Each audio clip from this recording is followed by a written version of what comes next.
बातमी आणि वृत्तलेख लेखन, न्यूज अँड फीचर रायटिंग या मुद्द्यामध्ये आज आपण आलेलो आहोत. या मुद्द्याकडे आपल्याला आज वळायचं आहे. आपण दुसऱ्या युनिटला सुरुवात केलेली आहे. दुसऱ्या युनिटमधला हा पहिला चॅप्टर आहे. यामध्ये आपल्याला बातमी आणि वृत्तलेख लेखन कसे करतात या संदर्भात, त्याच्या रचनेसंदर्भात अभ्यास करायचा आहे. बातमी आणि वृत्तलेख लेखनामध्ये सर्वप्रथम आपल्याला त्याच्या मथळ्याचा म्हणजे हेडिंगचा विचार करावा लागेल. बातमीला आणि वृत्तलेखाला प्रत्येक मथळा असतो. फिलर न्यूज म्हणजे अत्यंत छोटी बातमी, याला अपवाद आहे, जी 4 ओळीची असते, 2 ओळीची असते. इतर सर्व बातम्यांना मथळा असतोच. मथळ्याशिवाय बातमी लिहिता येत नाही, प्रकाशित कधीच होत नाही. वृत्तलेखसुद्धा मथळ्याशिवाय दिला जात नाही. वृत्तलेखाचा मथळा हा बातमीपेक्षा महत्त्वाचा असतो. हा मथळा कसा द्यावा ह्याचं टेक्निक आहे. एकूण बातमी आणि वृत्तलेखामधील सारांश अत्यंत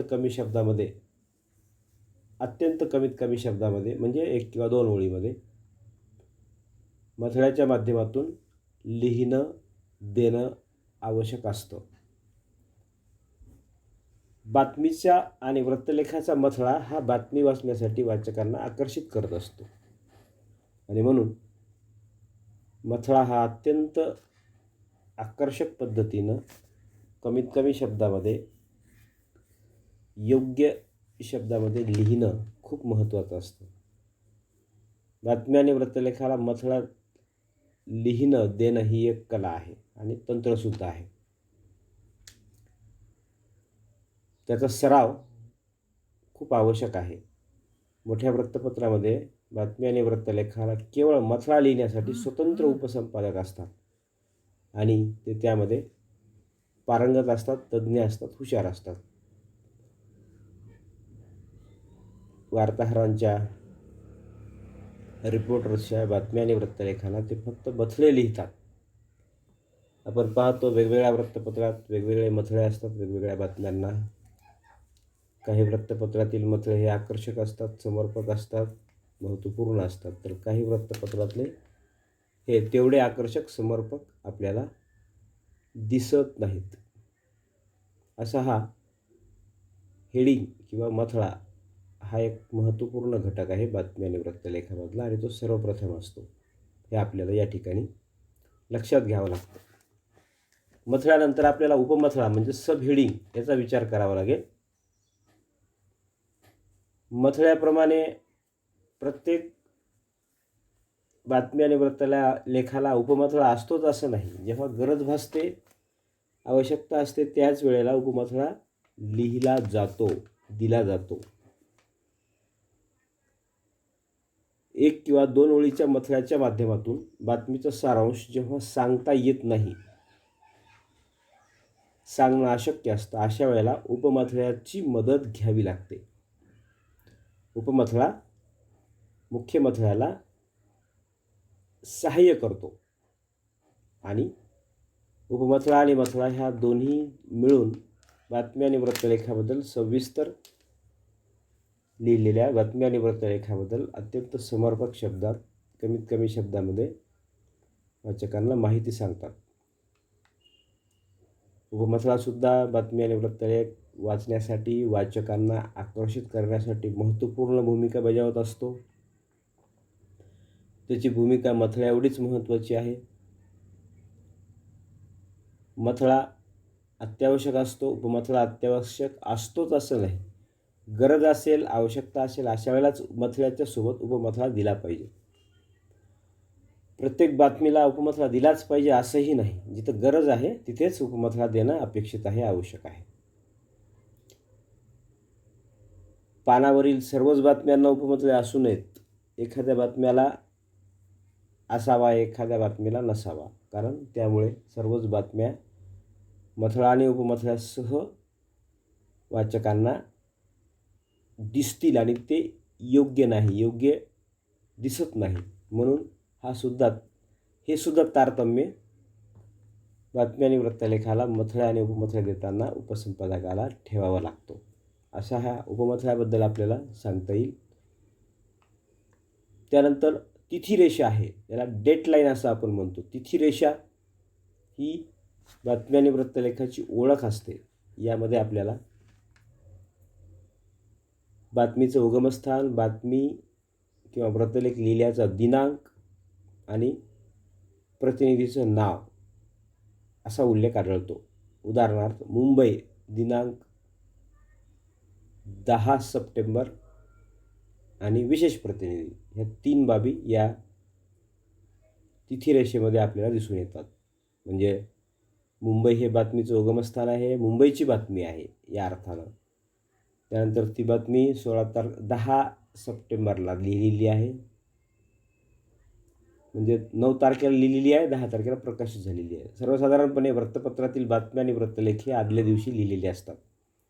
10 तारखेच्या वृत्तपत्रात 9 तारीख असते, 11 तारखेच्या वृत्तपत्रात 10 तारीख असते. डेटलाईनमध्ये हे सर्व परिचित आहे. त्यानंतर तो वृत्तलेख किंवा बातमी कुणी लिहिलेला आहे, तर त्यामध्ये त्या पत्रकाराचं, वार्ताहराचं, रिपोर्टरचं पदनाम असतं, म्हणजे तो विशेष प्रतिनिधी आहे हे त्यामध्ये उल्लेख असतो. अशी तिथिरेषा, डेटलाईन प्रत्येक बातमीसाठी आणि वृत्तलेखासाठी अत्यावश्यक असते. कारण या तिथिरेषेशिवाय बातमी आणि वृत्तलेखाची विश्वासार्हता वाचकांना पटत नाही. म्हणून ही पद्धत आहे बातमी आणि वृत्तलेखाच्या लेखनामध्ये. प्रत्येक बातमीला आणि वृत्तलेखाला तिथिरेषा दिलीच पाहिजे. या PPTमध्ये उल्लेख नाही, परंतु मला आठवलं म्हणून या ठिकाणी सांगतो. चौथा एक घटक महत्त्वाचा आहे, या ठिकाणी मी तो करण्याचं विसरलो, राहून गेलेला आहे. बायलाईन तिथिरेषेमध्ये आणखी एक महत्त्वाचा घटक आहे, जो 3ऱ्या नंबरला आपण घेतला आहे पदनामाच्या ठिकाणी. बायलाईन. बायलाईन म्हणजे पत्रकाराच्या, वार्ताहराच्या किंवा रिपोर्टर्सच्या नावानिशी प्रकाशित झालेली बातमी. क्रेडिट लाईन असे तिला म्हणतात. अनेक वेळेला वृत्तपत्रातील बातम्या ह्या बायलाईन प्रकाशित होतात, तिथं त्या पत्रकाराचं नाव असतं. डेटलाईनमध्ये फक्त पदनाम असतं, तर बायलाईनमध्ये पत्रकाराचं नाव असतं. डेटलाईनमध्ये जे उगमस्थान असतं तेही या ठिकाणी असतं, बायलाईनमध्ये दिनांकसुद्धा असतो, फक्त पदनामच्या ठिकाणी पत्रकाराचं नाव असतं. या गोष्टीला बायलाईन असं म्हणतात. अनेक बातम्या महत्त्वाच्या असतात, जेव्हा वृत्तसंपादकाला किंवा मुख्य संपादकाला, उपवृत्त संपादकाला, चीफ रिपोर्टरला असं वाटलं की ही बातमी पत्रकाराच्या नावानिशी देणं आवश्यक आहे, दिली पाहिजे. अशा वेळेला बातमी किंवा वृत्तलेख बायलाईन दिला जातो. त्यामध्ये त्या बातमीचं किंवा वृत्तलेखाचं क्रेडिट त्या पत्रकाराला दिलं जातं. यामुळे त्या महत्त्वाच्या विषयावर लिहिलेल्या बातमी किंवा वृत्तलेखासंबंधानं त्या पत्रकाराला माहिती मिळवणं सोपं जातं. कारण सर्व वाचकांना कळतं की या वृत्तपत्रातल्या या पत्रकाराने ही बातमी लिहिलेली आहे. त्याचं नाव घेऊन, त्याचं नाव सांगून संबंधित सोर्सेस, लोक हे त्या पत्रकाराला भेटू शकतात. असाही एक फायदा बायलाईनमध्ये असतो.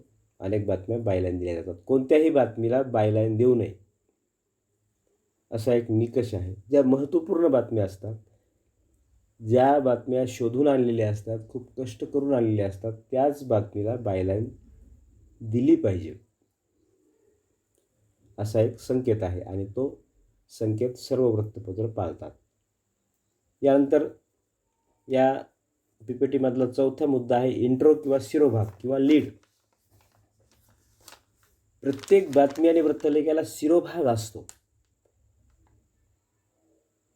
सिंगल कॉलमची बातमी वगळता इतर सर्व बातम्यांना आणि वृत्तलेखांना इंट्रो किंवा शिरोभाग किंवा लीड ही द्यावीच लागते. आणि ही लीड म्हणजे बातमी आणि वृत्तलेखाचा पहिला परिच्छेद. बातमी आणि वृत्तलेखाच्या पहिल्या परिच्छेदाला इंट्रो किंवा लीड असं म्हणतात. आणि हा इंट्रो कसा लिहावा याचे एक निकष आहेत. इंट्रोमध्ये संपूर्ण बातमीचा अत्यंत कमीत कमी शब्दात 3, 4, 5, 6 ओळीमध्ये दिलेला सारांश म्हणजेच त्या बातमीचा तो शिरोभाग. तसंच वृत्तलेखाच्या बाबतीत म्हणता येईल. वृत्तलेखातील संपूर्ण माहितीचा सारांश 4, 5, 6, 7 शब्दामध्ये 7 ओळीमध्ये जो लिहिलेला आहे तो भाग म्हणजे शिरोभाग. तो पहिल्याच परिच्छेदामध्ये असतो. वाचक बातमी आणि वृत्तलेखाचा मथळा उपमथळा वाचतात. मथळा आणि उपमथळा वाचकांना बातमी वाचण्यासाठी आकर्षित करतात आणि शिरोभाग त्यानंतर ती बातमी वाचण्यासाठी भाग पाडतात. शिरोभागामध्ये संपूर्ण बातमीचा किंवा वृत्तलेखाचा सार असतो. सार हा कमीत कमी शब्दामध्ये अत्यंत व्यवस्थितरित्या महत्त्वपूर्णरित्या मांडावा लागतो, कारण इंट्रो वाचल्यानंतर इतर बातमी किंवा वृत्तलेख वाचण्यासाठी वाचकांना उत्सुकता लागली पाहिजे. वाचकांना ती बातमी किंवा वृत्तलेख वाचावासा वाटला पाहिजे. अशा पद्धतीचा हा इंट्रो किंवा शिरोभाग बातमी आणि वृत्तलेखामध्ये असतो. तो बातमी आणि वृत्तलेख लेखनामध्ये अत्यंत महत्त्वाचा पार्ट आहे. यानंतर पहिला परिच्छेद आहे. बातमी आणि वृत्तलेखामधला इंट्रोनंतरचा पहिला परिच्छेद इंट्रोनंतरची माहिती सांगतो. इंट्रोमध्ये जर 5-6 मुद्दे असतील तर त्यातला पहिला मुद्दा पहिल्या परिच्छेदात असतो. त्याचं विश्लेषण त्यामध्ये असतं. त्याची माहिती त्या मुद्द्याची त्या ठिकाणी असते पहिल्या परिच्छेदामध्ये. हा पहिला परिच्छेद इंट्रोनंतर महत्त्वाचा असतो. इंट्रोनंतरची महत्त्वपूर्ण माहिती पहिल्या परिच्छेदामध्ये असते आणि म्हणून पहिला परिच्छेदसुद्धा इंट्रोनंतर खूप महत्त्वाचा आहे. त्यानंतर आहे दुसरा परिच्छेद. इंट्रो पहिला परिच्छेद यातील बातमीच्या किंवा वृत्तलेखाच्या महत्त्वाच्या माहितीनंतर त्यानंतरची महत्त्वाची माहिती दुसऱ्या परिच्छेदामध्ये असते. पहिला परिच्छेद आणि इंट्रो वाचल्यानंतर वाचक दुसरा परिच्छेद वाचतात. त्यामध्ये एकच बाब सविस्तररित्या विस्तारानं सांगितली असते. ती त्या ठिकाणी वाचक समजून घेतात. त्यामुळे ती बातमी किंवा वृत्तलेख वाचक समजू शकतात. इंट्रोमध्ये डिटेल्स उतरत्या क्रमाने महत्त्वानुसार दुसऱ्या परिच्छेदात वाचकांना मिळतात. अशा पद्धतीने बातमीचा आणि वृत्तलेखाचा दुसरा परिच्छेद पत्रकारानं लिहिलेला असतो. त्यानंतर तिसरा परिच्छेद. दुसऱ्या परिच्छेदानंतर तिसरा परिच्छेद महत्त्वाचा असतो. पहिल्या परिच्छेदानंतर दुसऱ्या परिच्छेदानंतर वेगवेगळ्या मांडलेल्या 2 मुद्द्यानंतर तिसरा मुद्दा तिसऱ्या परिच्छेदात मांडलेला असतो. तो विस्तारानं सांगितलेला असतो. त्या तिसऱ्या परिच्छेदात तो मुद्दा, ती बाब वृत्तलेखात किंवा बातमीमध्ये इंट्रोमध्ये समाविष्ट आहे. ती वाचक तिसऱ्या परिच्छेदात समजावून घेतात. त्याबद्दल सविस्तर माहिती तिथं त्यांना मिळते. त्यानंतर एवढी बातमी आणि वृत्तलेख मोठा तितके परिच्छेद वाढतात. 4था परिच्छेद, 5वा परिच्छेद, 6वा परिच्छेद. आपण पाहतो बॅनर न्यूजमध्ये वेगवेगळे परिच्छेद असतात, जास्त असतात, कारण ती बातमी खूप महत्त्वाची असते. तिथं एका परिच्छेदामध्ये एक बाब, एक गोष्ट, एक बातमीतील माहिती महत्त्वपूर्णरित्या मांडलेली असते. त्यासाठी स्वतंत्र परिच्छेद अशी रचना केलेली असते. हे परिच्छेद उतरत्या क्रमानं असतात. म्हणजे सगळ्यात महत्त्वाचा अगोदर, सगळ्यात महत्त्वाचा इंट्रो, त्याच्यानंतर पहिला परिच्छेद, त्यानंतर दुसरा परिच्छेद, त्यानंतर तिसरा परिच्छेद, त्यानंतर 4था परिच्छेद आणि 5वा परिच्छेद, त्यानंतर शेवटचा परिच्छेद. शेवटच्या परिच्छेदामध्ये सगळ्यात कमी महत्त्वाची माहिती बातमी आणि वृत्तलेखामधली मांडलेली असते.